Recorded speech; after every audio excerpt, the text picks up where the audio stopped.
ছাত্র জনতার গণ অভ্যুত্থানের পর বাংলাদেশে একটি অন্তর্বর্তীকালীন সরকার গঠিত হয়। সেই সরকারের আগামীকাল 2 মাস পরিপূর্ণ হবে। সরকারের ব্যর্থতাই আমরা বলি, এটা সমালোচনায় বলা চলে। আমরা সরকারের সমালোচনা করতে আমাদেরকে অধিকার দেওয়া হয়েছে। তিনি বলেছেন, অন্তর্বর্তীকালীন সরকারের যে প্রধান তিনি বলেছেন তার ভুল ত্রুটি ধরিয়ে দেওয়ার জন্য তাকে নিয়ে সমালোচনা করলে কোনো ভাতা আমাদেরকে দেওয়া হবে না। সে লক্ষ্যে বা তার কথার ভিত্তিতে আমরা একটু সমালোচনা করি তাকে নিয়ে। তিনি যে যানজটের যে আমাদের একটা সড়কের একটা বিশৃঙ্খলা বা আমরা যানজটের নাকালে পড়তে হয়, এটি নিয়ে এখনো পর্যন্ত আশানুরূপ আমরা কোনো পদক্ষেপ দেখতে পাইনি। আমরা ইতিমধ্যে 2 মাস পার হলেও আমরা এখনো পর্যন্ত আইন শৃঙ্খলা বাহিনী কিংবা আমাদের দেশের অন্তর্বর্তীকালীন সরকারের দ্বারা সড়কের যে শৃঙ্খলা এটি এখন আমরা দেখতে পাইনি। আমাদেরকে এই ভোগান্তি আমাদের আজকালকের নয়, আমাদের এই ভোগান্তি দীর্ঘদিনের বা দীর্ঘ যুগেরও বলা চলে।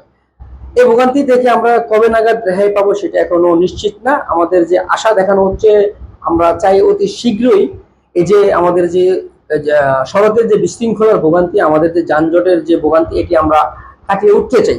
আমরা চাই আমরা একটু নির্বিঘ্নে যাতায়াত করতে পারি, আমাদের ভোগান্তি থাকবে না, আমাদের সময় বাঁচবে। আমাদের যেখানে 20 মিনিটের আমাদের পথ, সেখানে আমাদেরকে 2 ঘন্টা পার করতে হয়। আমাদের ফ্লাইওভারের মতো জায়গায় আমাদেরকে দীর্ঘক্ষণ ঘন্টার পর ঘন্টা অপেক্ষা করতে হয়।